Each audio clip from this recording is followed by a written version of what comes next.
Ibihe byiza n'umugoroba mwiza muri rusange kuri mwebwe mukomeje kudukurikira, mukomeje kubana natwe mu makuru ndetse n'ibiganiro bitandukanye. Ndabizi ko mudukurikiye muri benshi cyane, bamwe barabitwereka biciye muri comment section, mujya muri comment mukandika mukatubwira muti turi ahangaha, turi muri Mozambique, turi muri Tanzania, turi mu Burundi, turi muri Repubulika Demokarasi ya Kongo, turi n'ahandi hirya no hino bitandukanye. Nsuhuza cyane abavandimwe bari muri Leta Zunze Ubumwe za Amerika ndetse no mu gihugu cya Canada. Dufite audience nyinshi cyane, murabitwereka umunsi ku wundi ko mama dukurikiye gatanu kuri gatanu.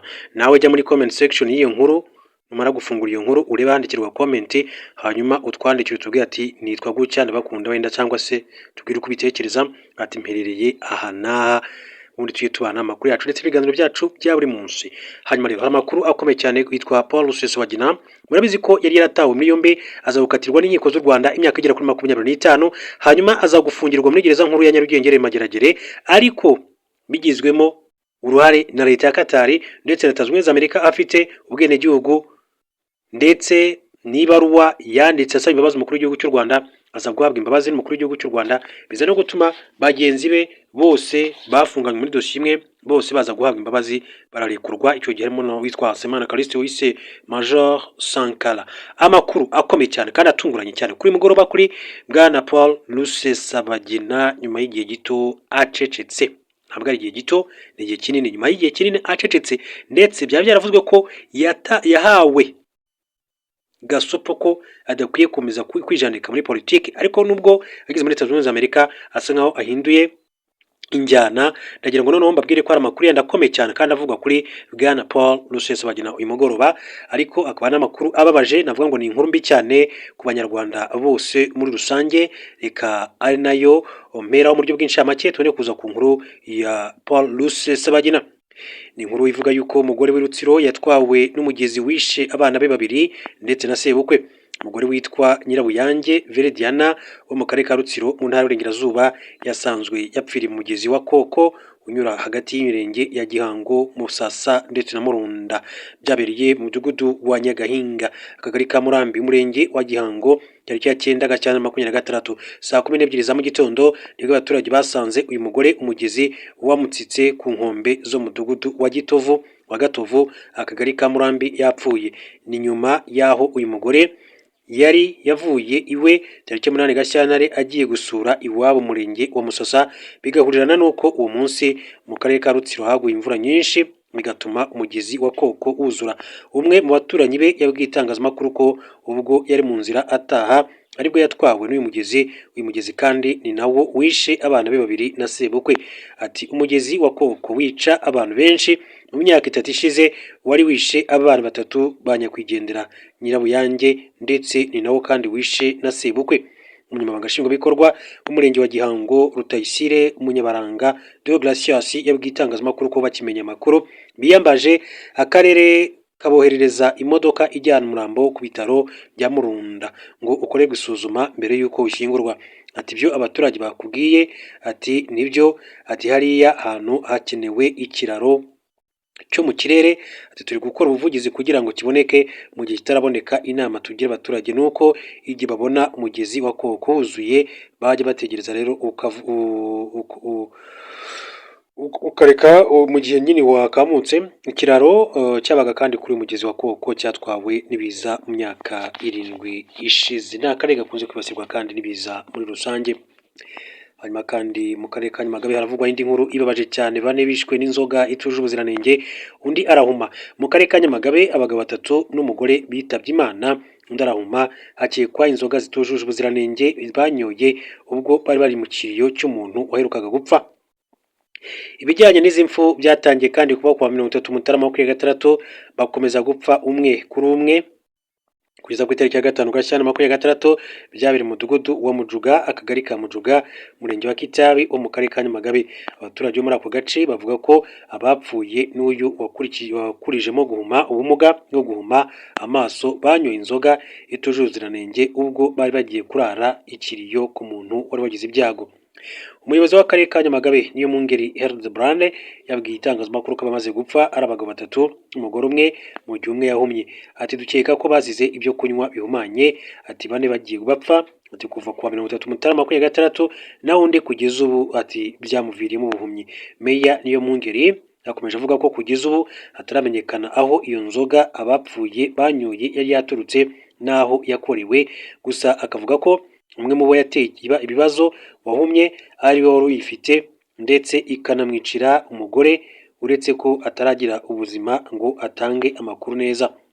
Bivuga ko abagizweho ingaruka babanje kandi kugaragaza ibimenyetso bitandukanye birimo kwangirika kw'amaso n'amatwi, kurwara umutwe, guta ubwenge n'ibindi. Inkuru z'inzoga zitujuje ubuziranenge si nshya mu itangazamakuru.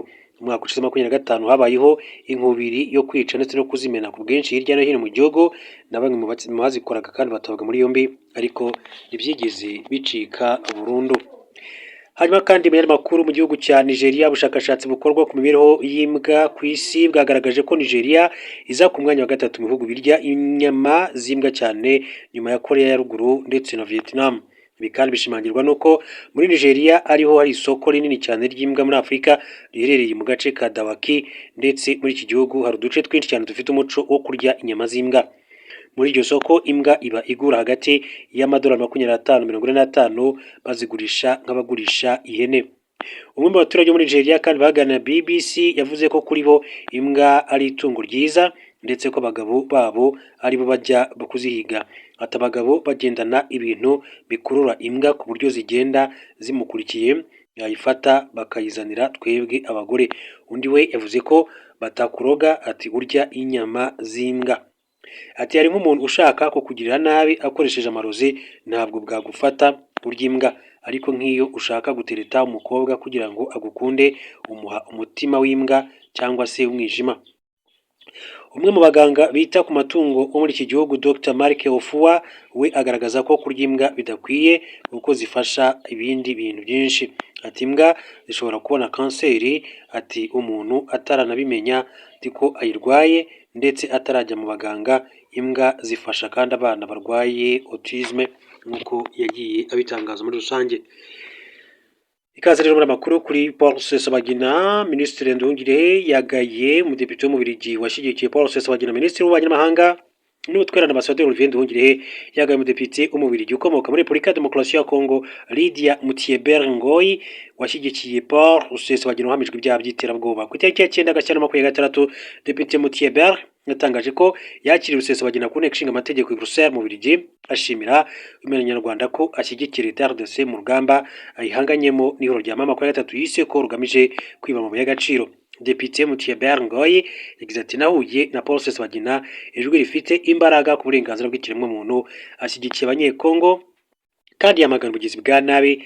Yafungiwe mu Rwanda muri Kanama 20, ahamywa ibyaha 21, afungurwa muri Werurwe 23. Ati kurwanirira agaciro bigira ikiguzi. Minisitiri Nduhungirehe yashyize ku rubuga X urutonde rw'abantu 9 bishwe n'umutwe witwaje intwaro wa FLN: Joseph Barurema, Fidel Munyaneza, Anatole Maniriho, Diane Jacqueline Mutesi, Isaac Niwenshuti, Janine Niyobuhungiro, Hilary Mukabayizi, Samuel Nteziryayo ndetse na Ornella Sine Atete. Yatangaje kuri Depite Mutieber-Ngoyi bigaragara ko kurwanira agaciro kw'ikiremwamuntu bivuze gushyigikira umunyabyaha uhamijwe ibyaha by'iterabwoba, kandi ko imbere y'ishyaka PS cyangwa se Parti Socialiste abishwe n'umutwe wa FLN badafite agaciro. Ati kurwanira agaciro kuri Lydia Mutieber-Ngoyi bisobanuye neza gushyigikira abanyabyaha bahamijwe ibyaha by'iterabwoba. Natekereza ko mu maso ya PS ishyaka riharanira amajyambere Ornella w'imyaka 13, Isaac w'imyaka 17, Janine w'imyaka 23 n'abandi bazize ibikorwa bya FLN na Rusesabagina batazagira agaciro i Bruxelles imbere y'icyamamare cya Hollywood. Rusesabagina yafatiwe i Kigali muri Kanama 20 nyuma yo gushukwa n'inshuti ye Pasteur Constantin Niyomwungere yamukuye i Dubai muri Leta Zunze Ubumwe z'Abarabu, yibwira ko bari mu rugendo rugana mu Burundi. Icyo gihe yari perezida w'ihuriro rya Mercedes rishimakiyeho umutwe wa FLN. Hashingiwe ku bimenyetso birimo kuba yarashyigikiye ku mugaragaro ibitero FLN yagabye ku majyepfo y'uburengerazuba bw'u Rwanda muri 2018 muri 2019 n'ubuhamya butandukanye bwatanzwe. Urugereko rwihariye rw'urukiko rukuru ruhanisha ibyaha mpuzamahanga rwamuhamije ibyaha bifitanye isano n'ibikorwa by'iterabwoba rumukatira igifungo cy'imyaka 25. Itariki 24 Werurwe 2023 Rusesabagina wari ufungiwe mu igororero rya Nyarugenge yarafunguwe. Nyuma yaho we n'abandi bahuze muri FLN bahawe imbabazi na Perezida Paul Kagame. Rusesabagina kandi yari yaranditse ibaruwa igaragaza ko akeneye ubuvuzi bwihariye kuko afite uburwayi bukomeye. Bwana Paul Rusesabagina aba mu rugo rwe ruherereye mu mujyi wa San Antonio muri leta ya Texas mbere yo kwinjira mu bikorwa bigamije guhungabanya umutekano w'u Rwanda. Leta zunze ubumwe za Amerika zari zaramuhaye icyemezo cya burundu cyo guturayo, Ububiligi kumuha ubwenegihugu. Bihindure ingingo turabona amakuru atandukanye akomeje kugenda avugwa, ni menshi cyane abakomeza kugenda agarukwaho. Hanyuma rero tuvuye kuri Bwana Paul Rusesabagina, reka tujye kuri Yolande Mukagasana. Babwire ko uyu Yolande Mukagasana ntiyumva uburyo umugore wa Habyarimana yise umutagatifu wiberaga mu murima. Umuryango wa Habyarimana Juvenal wanenzwe uburyo ukomeje kandi kwifashisha imbuga nkoranyambaga mu gutagatifuza ibyaha bya jenoside yakorewe abatutsi wagizemo uruhare, by'umwihariko binyuze mu kiganiro umugore we Agathe Kanziga aherutse gukora. Ibyo byagarutsweho ubwo hamurikwaga igitabo cya Mukagasana Yolande yise umurage w'urubyiruko, igice cya mbere cyigisha by'umwihariko abakiri bato ukuri kw'amateka ya jenoside yakorewe abatutsi mu mwaka wa 1994. Yolande Mukagasana yavuze ko kimwe mu bihangayikishije ari uburyo ipfobya rihakana rya jenoside yakorewe abatutsi riri ku mbuga nkoranyambaga kandi bikayobya bamwe batayifiteho amakuru ahagije, cyane cyane urubyiruko. Ati urubyiruko rwagize amahirwe ntirwabona jenoside yakorewe abatutsi, ariko rwanagize ibyago byo kugira ababyeyi gito rimwe na rimwe kandi bahisha abana ko ibyo ibintu bitabaye. By'umwihariko yagarutse kuri Agathe Kanziga uri mu bagize uruhare muri jenoside yakorewe abatutsi ariko watagatifuje, akavuga ko nta kintu na kimwe yari azi ku biri gutegurwa mu kiganiro aherutse gukora. Ati rimwe na rimwe abagize uruhare muri jenoside yakorewe abatutsi bashaka kwitagatifuza, mumaze iminsi mubona ibyo umugore wa Habyarimana avuga ku mbuga nkoranyambaga yise umutagatifu wari wibereye aho yiberaga mu murima we udafite icyo azi ku byabaye uyu munsi, ariko hari abantu bakuru tubizi kuko twabibayemo. Umwanditsi Yolande Mukagasana nubwo anenga kuba umuryango w'abibumbye waratereranye abatutsi bicwaga mu mwaka wa 1994 ndetse byanditseho n'igitabo, agaragaza ko icyiza kuri uyu muryango ari uko bamenye ko jenoside yakorewe abatutsi ari ukuri kwabaye kandi kudakenewe kugibwaho impaka. Akaba rero ari Yolande Mukagasana. Babwire ko mu yandi makuru kandi akomeje kugenda avugwa ni uko u Rwanda rwakiriye abarenga 160 batahutse bavuye muri Repubulika ya Demokarasi ya Kongo. U Rwanda rwakira abaturage barwo 161 batahutse kuri wa kabiri bavuye muri Repubulika ya Demokarasi ya Kongo. Abanyarwanda bakiriwe mu karere ka Rubavu n'abarimo umuyobozi w'aka karere Mulindwa Prosper bari barafashwe bugwate mu twetera rwa FDLR, barimo abana 110, abagabo 113 ndetse n'abagore 38 batashye banyuze ku mupaka munini cyane wa Corniche uhuza u Rwanda na Repubulika ya Demokarasi ya Kongo. Kuri wa kabiri tariki ya 10 Gashyantare 2026 basanga imodoka zibategereje kugira ngo banyuzwe mu kigo cya Kijote mu karere ka Nyabihu gitangirwamo amahugurwa by'igihe gito. Igikorwa cyo gucyura abanyarwanda cyashingiwe ku mwanzuro yafatiwe mu nama yahuje u Rwanda na RDC n'ishami ry'umuryango w'abibumbye yita ku mpunzi UNHCR yabereye i Addis Abeba muri Ethiopia tariki 24 Nyakanga 2025. Abanyarwanda kandi babaga mu nkambi y'agateganyo ya Goma nyuma yo kuva mu bice bitandukanye mu burasirazuba bwa RDC aho bari barafashwe bugwate na FDLR. Umuyobozi w'akarere ka Rubavu Mulindwa Prosper yabwiye abanyarwanda batahutse ko atumva impamvu hari umunyarwanda ugikwiriye kuba yitwa impunzi. Ati umuntu utari mu gihugu yitwa ko yahunze abari gukorera mu gihombo, kuko u Rwanda rwatoye amategeko avanaho ubuhunzi mu buryo bwose. Iyo twisesenguye uko tubayeho ntabwo tubona impamvu yatuma umunyarwanda aba impunzi. Nibyo bari barabwiwe. Ati muri gihe ati muri mwishyamba ati barabeshye, ati kandi namwe murabyibonera. Twebwe twakira impunzi ati so mu bindi bihugu tukazitaho cyangwa se tukabifashiriza iwabo kugira ngo nabo bave mu buhunzi twabubayemo. Ati turabuzi kugeza aho tuvamo ati tuba mu gihugu cyacu. Meya Mulindwa Prosper yakomeje abibutsa ko bari mu maboko meza y'igihugu kibakunda, abibutsa ko kandi bagomba guhamagara abo basizeyo nabo bagataha. Nyiransabimana Ansule uri mu kigero cy'imyaka 34 yavuze ko yavuye mu Rwanda mu mwaka wa 1994. Yashimangiye ko atashye mu yahoze ari komine Mutura kandi yiteguye gukora ngo nawe yiteze imbere kuko yishimiye kugaruka mu gihugu cyamubyaye.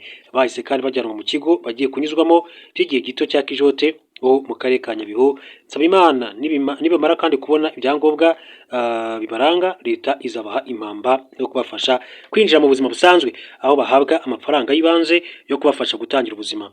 Aho rero urengeje imyaka 18 ahabwa amadolari y'Amerika 188, uri munsi yayo agahabwa amadolari 113 ndetse uretse agenerwa n'ibyo kurya by'ibanze bifite agaciro k'ibihumbi 45 by'amafaranga y'u Rwanda. Reka amakuru yacu nyakomereze kuri murabwire ko impamvu nyakuri yakuye ingabo za Repubulika Demokarasi za Afurika y'Epfo muri RDC, Afurika y'Epfo yatangaje ko igiye kuvana ingabo zayo mu butumwa bwo kugarura amahoro mu burasirazuba bwa Repubulika Demokarasi ya Kongo MONUSCO, hatangwa impamvu yo kwegeranya imbaraga z'igisirikare cyayo. Hari abongeraho ikibazo cy'amikoro, kutabona umusaruro w'ibikorwa byabo bimaze igihe kandi kirekire, no gushaka gushyira mu ingufu nyinshi cyane muri gahunda z'imbere mu gihugu. Izi mpamvu zifite ishingiro ku rugero ruto ndetse zikaba nk'agakingirizo ku mpamvu za politiki n'ubukungu zatumye ingabo za Afurika y'Epfo zimara imyaka myinshi mu burasirazuba bwa RDC. Ingabo za MONUSCO zigiye kumara imyaka 30 muri RDC. Afurika y'Epfo igihe cyose yahoze ifite abasirikare babarirwa hagati ya 700 biganjemo abo muri Force Intervention Brigade. Kohereza ingabo muri RDC bashyigikiwe cyane n'abayobozi mu nzego za politiki n'abacuruzi bakomeye cyane bashakaga kugera ku mabuye y'agaciro yaho. Ibikorwa byo kuvana ingabo za Afurika y'Epfo muri RDC biteganyijwe kuva mu gihembwe cya 2023 kugeza mu kwezi kwa 2026. Icyemezo cyatangajwe ku itariki 8 Gashyantare. Arabasanga gishingiye ku kuba ibikorwa byo gucukura amabuye y'agaciro mu buryo bunyuranyije amategeko bitagishobotse. Kugarura amahoro muri RDC, icyanzu kijya ku mabuye y'agaciro. Kuva mu mwaka wa 1990 Afurika y'Epfo yatangaje ko ibikorwa byabo bya gisirikare bigamije kugarura amahoro muri Afurika no mu bihugu bindi by'amahanga, ariko usuzumye aho yohereza ingabo ikaba indi nkuru yo kubara. Ingabo za Afurika y'Epfo muri RDC zoherejwe mu bice bikize ku mabuye y'agaciro, by'umwihariko muri Kivu y'Amajyaruguru na Kivu y'Amajyepfo no muri Ituri ahacukurwa zahabu, korota, gasegereti ndetse na cuivre. Icukumbura ryagaragaje ko abantu bo mu ngabo za Afurika y'Epfo bafasha mu bikorwa by'ubucukuzi bw'amabuye y'agaciro bw'amagendu bitwaje ibikorwa byo kugarura amahoro. Benshi muri bo bashinjwa gucuruza zahabu na korota mu buryo bunyuranyije amategeko, gukoresha ibibuga by'indege bigenzurwa n'abasirikare bo muri ibyo bikorwa by'ubucuruzi no gukoresha abanyafurika y'Epfo baba mu karere nk'ibiraro by'ubucuruzi bw'amabuye y'agaciro mu buryo bunyuranyije amategeko. Afurika y'Epfo igira abasirikare benshi cyane muri Force Intervention Brigade ya MONUSCO, iba ifite ububasha bwo gutegura ndetse no kwirwanaho mbere y'uko umwanzi atera, bitandukanye n'uko ingabo za Loni zisabwa kudakoresha intwaro keretse igihe zihawe ayo mabwiriza nk'uko bivugwa. CMDRC yageze muri RDC ishaka ibirombe bya Rubaya. Muri 2023 Afurika y'Epfo yongeye kohereza ingabo muri RDC, nabwo zerekeza muri Rubaya mu gace karimo ibirombe binini cyane bicukurwamo korota nyinshi cyane ku isi. Ingabo za CMDRC kandi zari zitiriwe kugarura amahoro mu karere RDC ibarizwamo, ariko Afurika y'Epfo ikimara gushyira ingabo hafi ya Rubaya byari bigishoboka gutandukanya ibikorwa by'umutekano n'inyungu z'amabuye y'agaciro iharanira. Inteko Ishinga Amategeko ya Afurika y'Epfo yashinje Perezida Ramaphosa kohereza abana b'igihugu kujya gupfira mu ntambara agamije gusarura amabuye y'agaciro muri RDC. Ingabo za Afurika y'Epfo zari zarahawe ubutumwa bwo kwirukana abarwanyi ba FC23 mu bice byose yafashe muri Sake kugira ngo bashobore kandi kugenzura ibirombe bya Rubaya. Umutangamakuru wo muri Afurika y'Epfo uvuze ko ishyirahamwe ry'abacukuzi ryo muri iki gihugu ryashakaga uburyo rizageza kuri birombe risaba ingabo zabo ziri muri Repubulika Demokarasi ya Kongo kugaba ibitero byahitanye ubuzima bw'abasivili. Intego ari ukugira ngo bagenzure ako gace. Amakuru kandi agaragaza neza ko Perezida wa Afurika y'Epfo Cyril Ramaphosa afifitemo inyungu za hafi, kuko intumwa ye yihariye mu karere k'ibiyaga bigari Jeff Radebe ari umugabo wa Brigitte Motsepe, ari nawe kandi uyobora ishyirahamwe ry'abacukuzi b'amabuye y'agaciro muri Afurika y'Epfo. Brigitte Motsepe umuvandimwe wa Madame wa Perezida Cyril Ramaphosa, umukire wamamaye cyane Patrice Motsepe, akaba na muramu wa Radebe yungukira mu buryo buziguye mu bice ingabo za Afurika y'Epfo zirimo mu bijyanye n'amabuye y'agaciro. Urugamba rwa Ramaphosa yarwanye ahana na mama ya gatatu rwahaniraga inyungu ebyiri, arizo gushimisha Perezida Felix Tshisekedi no gushakira abo umuryango we inyungu zijyanye n'ubucukuzi bw'amabuye y'agaciro. Gusa iyi gahunda ye yakubise igihweri, kuko ingabo za CMDRC zatsinzwe burundu na FC23 muri Mutarama 2025, bituma rero ingabo zayo zose zisubira mu gihugu cyabo zinyuze mu Rwanda. Amabuye y'agaciro Tshisekedi kandi yemereye Amerika umuti usharira kuri Afurika y'Epfo. Kuva mu Ukuboza 2025 ibijyanye n'ubucukuzi bw'amabuye y'agaciro muri RDC byahinduye isura no gutangaza ku mugaragaro ko ibihugu byombi byinjiye mu bufatanye bizatuma ibigo by'abanyamerika bihabwa rugari mu bucukuzi bw'amabuye y'agaciro ataboneka mu bice byinshi by'isi. Ayo masezerano yabaye rucantege kuri Afurika y'Epfo, anafunga akadirishya kose yanyuragamo ikomeza kandi kungukira ku mabuye yaho. Kwinjizamo ishoramari rya Amerika bivuga ko ibyuho by'ubutegetsi bujegajega bitagishoboka kubinyuramo, kandi ingabo zihari zigakora mu buryo bushyigikiye politiki y'inganda za Amerika. Bigaragaza ko rero uwahaguma ashaka gukomeza kubona amabuye y'agaciro n'utuvungukira ashobora kutatubona kandi akishyira mu bibazo bya politiki. ibibazo by'amikoro, abakomereka ndetse na politike muri rusange nayo ni ikindi gikomeza kugenda kivugwa. Kuba iki gihugu kitabona aho kizongera kandi kumenera ndetse ngo gitware umutungo kamere wa Kongo byonyine ntibyaba kandi impamvu yo guhita kikurayo ingabo, ahubwo hari ikibazo cyo guhabwa ingengo y'imari nke bituma bagira ibikoresho bike n'ibindi nkenerwa bituma kandi badashobora kumara igihe kirekire mu butumwa bwo hanze y'igihugu. Muri Mata 25 na 23 yishe abasirikare ba Afurika y'Epfo 14 nabyo bica igikuba, ku buryo rero u Rwanda n'abadepite bahise botsa igitutu leta ngo icyure abasirikare bayo. Wirebye mu ishusho yo ku rwego mpuzamahanga MONUSCO isa n'igana mu marembera, ingengo y'imari ya Loni igabanuka buri munsi, imyenda n'igitekerezo kandi cyo kugabanya umubare w'abakora ubutumwa bwo kugarura amahoro mu bice bitandukanye by'isi byatumye kajugujugu zihagarikwa, ibikorwa byo gucunga umutekano kandi biragabanyuka, n'ibiro bimwe na bimwe kandi birafungwa. Ibikorwa bya Force Intervention Brigade byo byagaragaye ko nta ngufu bigifite kuko yananiwe kurenza umutaru M23. Ku rundi ruhande Ramaphosa no mu gihe cye umwuka wa politike si mwiza kuko ishyaka rye ryatakaje imbaraga kugeza ubwo yambaje andi mashyaka ngo ashobore kandi kuguma ku butegetsi. Ayo mashyaka yose ntabwo yemeranya ku ngingo yo kohereza abasirikare mu bihugu by'amahanga. Amashyaka atavuganwe n'ubutegetsi yo yanenze bikomeye cyane ibikorwa byo kohereza ingabo mu bihugu byo hanze mu gihe igihugu bwacyo cyugarijwe n'ibyaha ubushomeri ndetse no kutagira ibikorwa remezo. Ibibazo by'imibanire mibi n'amahanga by'umwihariko na Amerika bituma iki gihugu kandi kidashobora kungukira mu bijyanye no kubungabunga amahoro. Ibibazo mu byerekeye ubucuruzi, igabanuka ry'inkunga n'ubushyamirane ku ngingo mpuzamahanga byose bigabanya icyizere igihugu kigirirwa ku ruhando mpuzamahanga mu byerekeye ibikorwa bya gisirikare.